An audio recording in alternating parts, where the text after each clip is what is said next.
welcome to EWTN's Bookmark. I'm Doug Keck, your host. Our guest author, Father Thomas Morrow, talking about Christian dating in a godless world, published by Sophia Institute Press.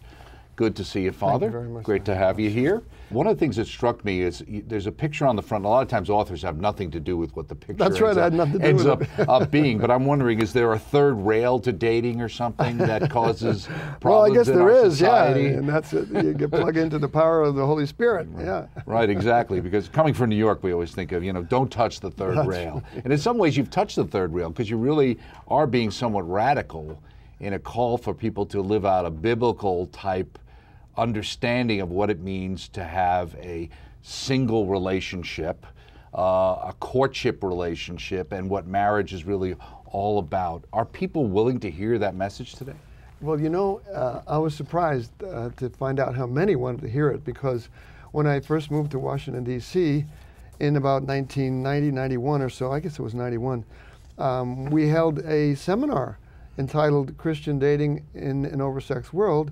And I said to the young adult group, I said, well, I think we could get 60 people for this seminar. It was a 3-week seminar, every Friday night from 6 to 8 or whatever, right after work in the city. And we had room for 100 people. We had to turn 20 people away the first night. Was it mostly women? Well, actually, no. What we did the first time we did this was the woman that was taking the reservations. We had to have a reservation. When we got 150 women, she said, okay, now it's just men. So we made sure it was 50-50 that first time we had it.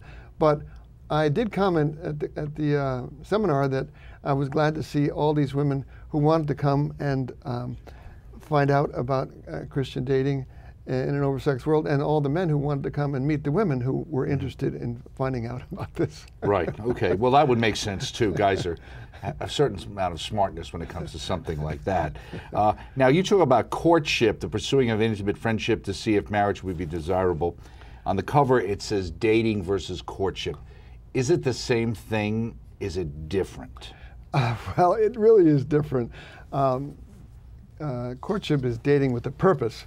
But the publisher felt that they were afraid that it might strike people as being very ultra backwards. Too old-fashioned, that people even wouldn't give it a chance. Yeah, and I don't think that's true, but whatever. I mean, we negotiated, and that's what it ended up with. Now, right at the beginning here in the introduction, you said the typical scenario in the United States is for a couple to meet, to start dating seriously 2 or 3 times a week or more, then to sleep together after the 3rd date, and to get married after about a year and a half, and with a divorce rate of around 50% happening like that. So that's the statistics. And that's across the board, including Catholics, right? Yep, across the board. Yep. And why do you think that is? You talk a little bit about the whole 60s and the sexual revolution. What brought us to this point? Well, I guess primarily the birth control pill. That was the big thing that changed everything.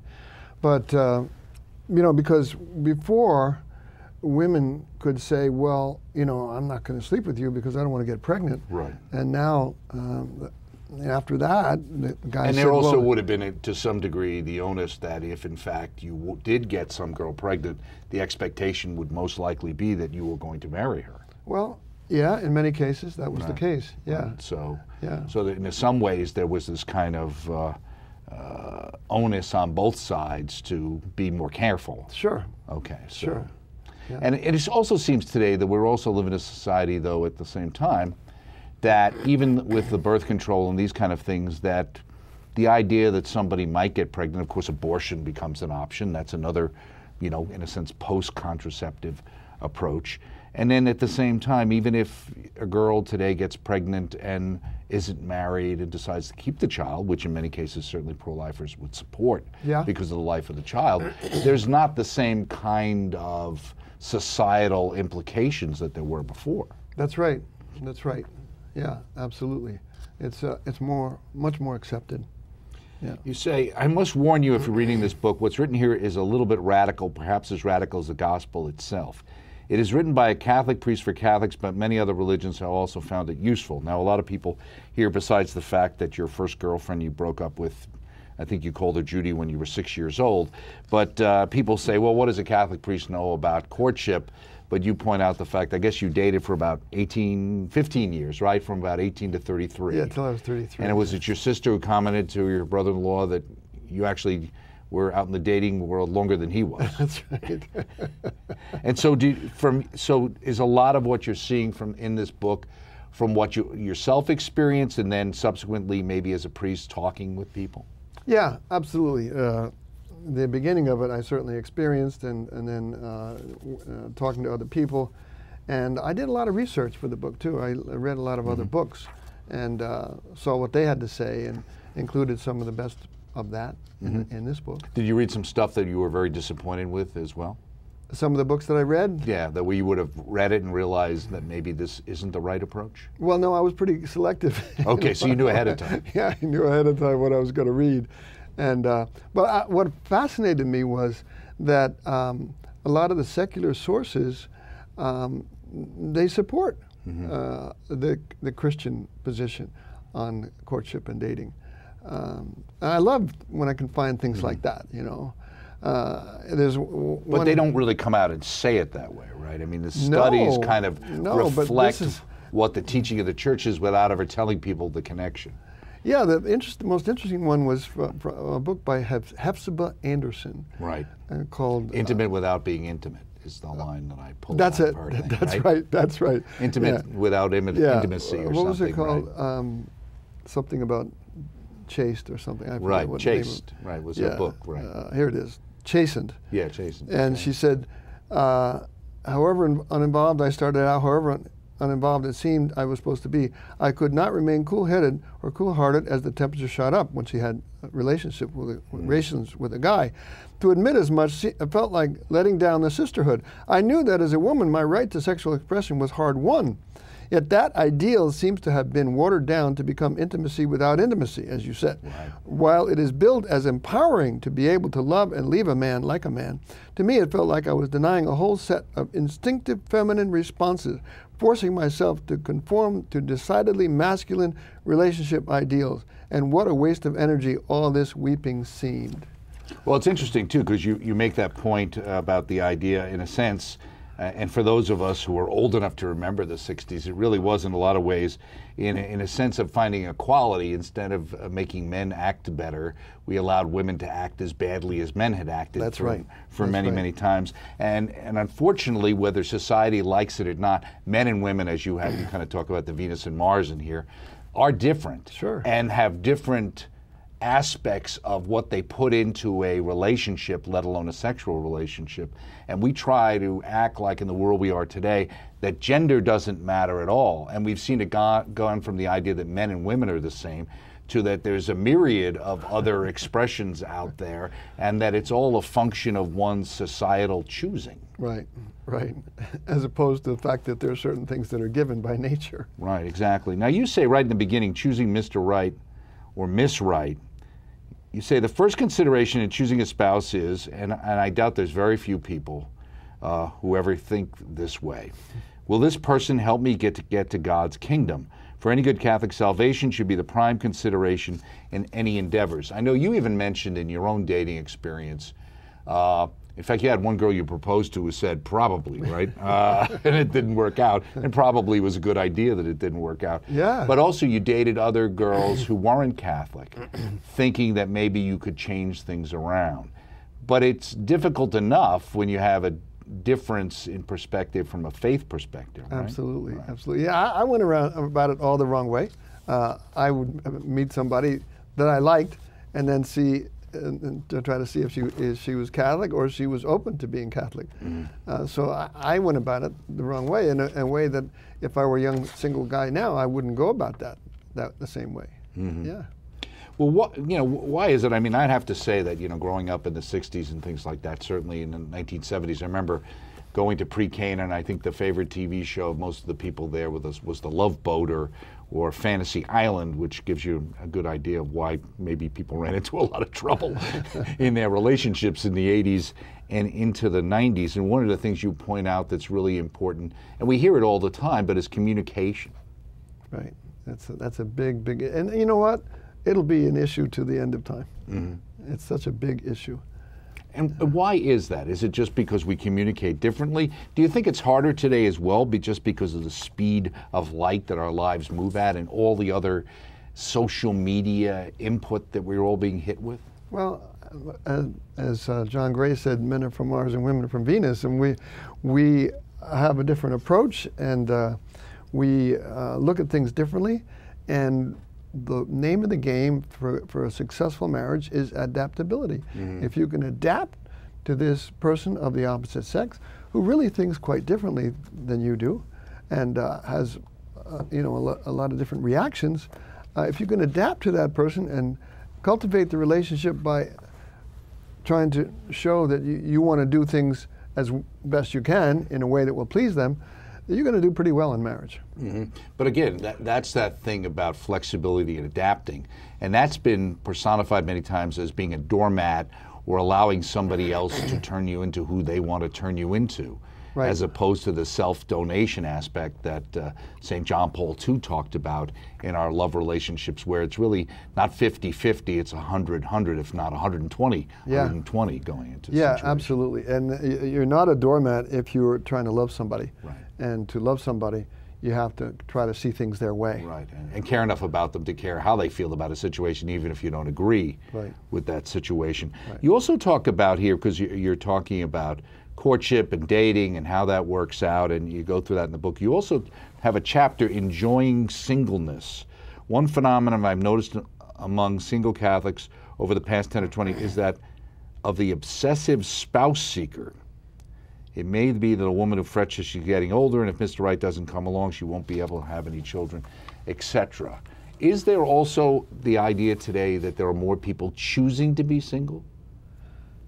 I don't know if that's true. I guess if they're sexually active, they're not in as much of a hurry, mm-hmm, because that's one of the things that encourage people to pursue marriage. But yeah, a little bit to some point, yeah. But for the committed Catholic, no, they're looking to get married, and they want to marry well. Because it seems to be in certain cases we live in a world today where either the relationships can be so coarse that they put people off, or that people have grown up in a generation of divorce, where people seem to have trouble with commitment today. Yeah, absolutely. But I think for the most part, men have been afraid of commitment for a long time, millennia. Well, in that way, I think it's actually tends to be even more in their genes. But today you have a situation where many times women didn't have another option, because if there wasn't a husband, that's right, to take care of them and feed the kids, then they had no way to earn a living. That's right. And so they might be, many times, appropriately was pointed out, abusive relationships where men were taking advantage of them. That's right. Women have more of a choice now than they did, but it's still important that they make the right choice and for the right reasons. Mm-hmm. So it's good that they have that choice, but still they need to make the choice properly. Okay, very good. The title of the book is Christian Dating in a Godless World by Father Thomas Morrow, and is available from EWTN's Religious Catalog. The book is published by Sophia Press. Stay with us right here on EWTN's Bookmark.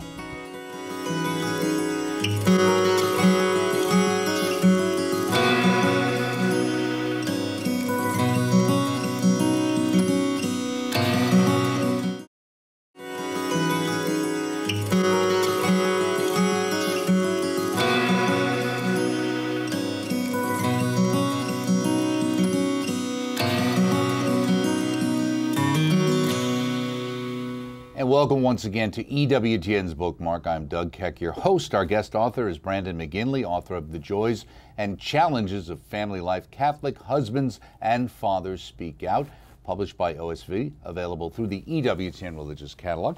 Hey, great to meet you there. Absolutely. Brandon, have you on the show. Thank you so were on much. with Jim and Joy a while back. Yeah. And one of the things that's interesting about you is that you're the author of this book. This is your first book, but you've done editing. In fact, you're actually connected to EWTN. How so? That's correct. I serve as the editor for EWTN Publishing Incorporated, which is a collaboration between EWTN, of course, and Sophia Institute Press. And so we're putting out books based on Mother Angelica's work, but then also books based on material that's been on EWTN, series, other EWTN presenters. That's been exactly. On there. Right, exactly. So you recognize a lot of the names from your TV screen when you see them on the book. Right, and in the past we had Danny Abramowitz, Father Andrew Apostoli, Jeanette Benkovic's book, some of Mother's material, and some other things that are coming up that are really interesting. It's very exciting because it's something Mother always wanted to do, along with the publishing of a newspaper. So she got a lot of her wishes. It takes a little while, but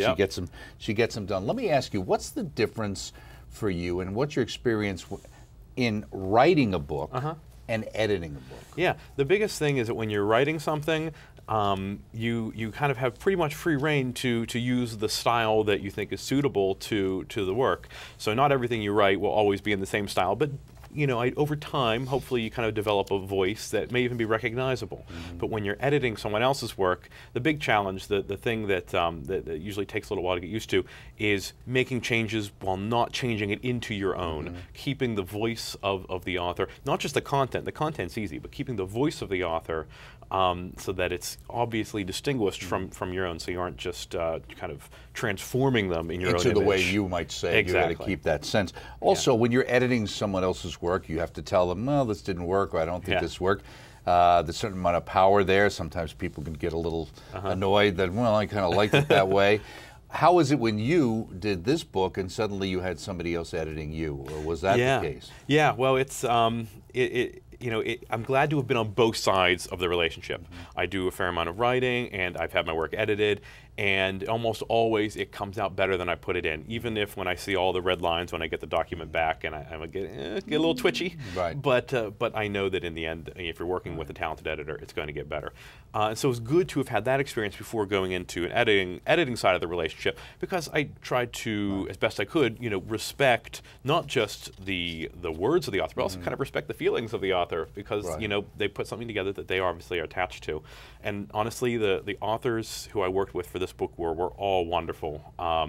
And it was really, and this is not always the case. It was truly a very positive experience. Right, and actually, and how many different ones are there? There's some names. Kevin Lowry, people might remember and know that name. Daniel Stewart, Matt Leonard, people might know from Franciscan University.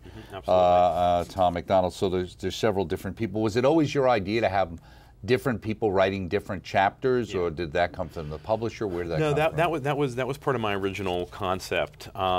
Because, well, first of all, when I first was thinking about publishing a book about being a Catholic husband and father, I had to look in the mirror and say, I am in my 20s, and I can't write a whole book on this concept. Not only would it be inappropriate from just a perspective of just not having the content to do it, but no one would want to read it. Listen, you little whippersnapper, what do you know? Exactly, right? yeah. Let me tell you about what it's like to have 7 kids when I have 1 child, you know. Right. So that was part of it from the beginning. So I wanted to get different perspectives from different people in different stages of life. And there were some things, like, for instance, we have a chapter on infertility, which is almost always tackled from a woman's perspective, but it's also extremely emotionally challenging and sometimes spiritually challenging, as Dr. Tim O'Malley gets into, for the husband. And I can't write about that. And so you need people who have not only expertise but also experience in there, right? Exactly. So it makes it real, and somebody can relate to that. Now, as far as your ideas of an editor, I'm assuming those don't require you to take a shower, but apparently writing your own book does. Now, have you been taking a lot of showers lately, or not very many? Yeah. So I think I say at the very beginning that all my best ideas come to me in the shower, and that's also, besides being an attempt to start the book with a touch of humor, it's also true. And the idea to do this definitely came to me like that. And really, I think the lesson to take away from this is that I need to be very clean at all times. Okay, and your wife is very pleased about that part. Yeah. In fact, you talk about how to get along with your wife and in relationship, and I think cleanliness is probably should be one of the major things that I think helps in relationship. You say this book is not a collection of simple answers to these questions you talk about, rather than an assortment of reflections. Then you say you will find in these pages the wisdom and understanding, but also the humor and vulnerability that comes with experience, all that Catholic family life has to offer. How do you know the difference between the wisdom and understanding versus the humor and vulnerability? That's a good question. You know, at the end of the day, they all kind of meld together, because if you aren't able to find things humorous on family life, then you probably aren't really quite there on the wisdom side either. And I think the vulnerability, I thought it was really important that we use that word, because again, there's this kind of cultural concept that the father is supposed to be tough and impenetrable and stoic, when in fact very few people actually experience life that way, if anybody actually experiences life that way. And certainly when it comes to the emotional challenges that come with being a husband and a father, you know, I think it's important that there be that emotional side, because when we mute that, that makes it actually more difficult for, I think, people who are living real lives with real struggles to be able to relate. Now, one of the things you mentioned in this book is the idea that it's fine to skip around, that really these stories are related in one way, but they're interdependent, yeah, but they're not dependent upon each other in the sense that you've got to read chapter 1 to understand chapter 2. You're not building per se. That's right. Right. Yeah, you could open to any chapter in the book and find something that is self-contained. Right. Okay. Now, the other question I have: how often do you get to go to bars with your wife? Yeah. So I opened the book, and in fact, I think the back cover includes a quote that gets at this. That sometimes, at this point when I wrote this, we only had one child, and the book actually was released on the date that our second child was born. But even with just one, it's such a radical change. And I said, you know, sometimes I just want to go and hang out at a bar with my wife and eat something fried and maybe just have a drink and just to have a break. And my point was that on the one hand, of course, you can take that too far. You can begin to try to escape from family responsibilities. Right. But at the same time, there's something natural about and good about wanting to spend time to maintain your own personality, to maintain your own hobbies, and even your relationship with your wife. Exactly, and that's the other part of that is to maintain your relationship. Right. Because if that relationship is not going strong, if that relationship is starting to fray, then that's going to trickle down to everybody else in the family. Right, exactly. And that's when you refer to your beautiful little daughter Teresa as fussy, spitty, messy, stinky angel. Yes. Yeah, both of our... Does that relate to your dad guilt, and what do you mean by dad guilt? Yeah, well, I think when I talk about the dad guilt, it's just the idea that you feel like every waking moment you must be doing something that is related to your kid or to your children or to your family, when in fact there are times when, you know, like my dad and I have golfed together for many years, and if I were to start to neglect that would actually be something that would take away from other aspects of both my personality and my own other family obligations.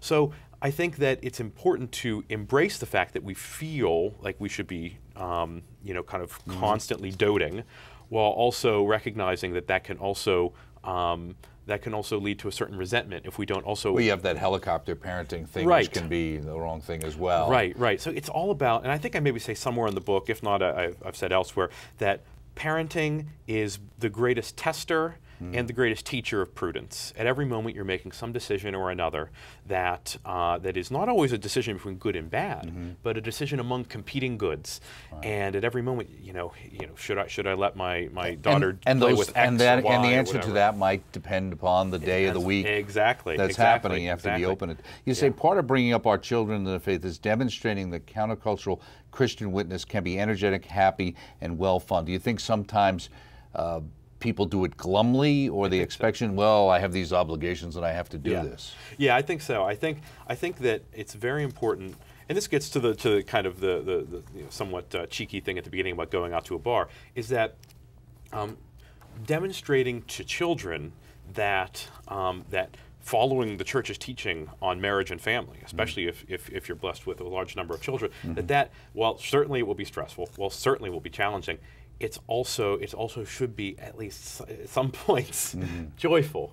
And I think that we can kind of shoot ourselves in the foot by following the church's teaching in this kind of militaristic way, while not actually demonstrating to our children that this is also something that is not just fulfilling in the long run, but you have to kind of grit and bear it, but that is actually enjoyable at the time. And so I think it's incredibly important to model not just the nuts and bolts of Christian living, but also the joy and the happiness. In the same way that we witnessed others that way, we witnessed our own children that way. Now, you make the point that from our smartphones to our meals, we are a culture that craves control and fears chance, risk, and helplessness. So what is it about the loss of control that impacts how men act as fathers? I think that one of the biggest things, as you mentioned in that quotation, the craving for control is not just new now. We just have better ways to try to do it, and I think you see it both with mothers and fathers. But with dads, there's definitely this kind of cultural, I think in large part a cultural, and to some degree maybe biological thing where. The dad, the father is supposed to kind of have his arms wrapped around everything that's going on, and be kind of firmly in control. When in fact, it's just never possible to have full control, even of your own life, let alone the lives of your family. And this is in a chapter about natural family planning, and how having a child is one of the biggest challenges to control and to autonomy that you can imagine, which is why our culture is so reliant on contraception, because it gives a measure of predictability to life. But the Catholic teaching on marriage and family, especially when it comes to contraception, is, I think, one of the most important challenges the Church can offer to a culture that craves control. It says the answer to a control that you can never really fully grasp is to let go and let God, who truly is in control, let him have some of the control that you crave. Right, and you also talk about the idea of dealing with your wife, and men who talk about, I have no idea what women want. You say, what I really have to think about is the proper question, what does my wife want from me? And what many times it seems to be in this book and other books and other marriage encounter experiences, men want to fix the problem. And your wife wants you to listen to her feelings about the issue, not necessarily fix it for her. Absolutely. So. This is something. This is one of those stereotypes that has proven abundantly true in my own life. Okay, very good. You got another book in the works? Not right now, but we are doing a lot of work with EWTN Publishing to bring out some great titles. Keep up the great work. Thank you so much. Thank you, Doug. Brandon McGinley, author of The Joys and Challenges of Family Life, Catholic Husbands and Fathers Speak Out. Check it out, available through the EWTN Religious Catalog. See you next time on Bookmark.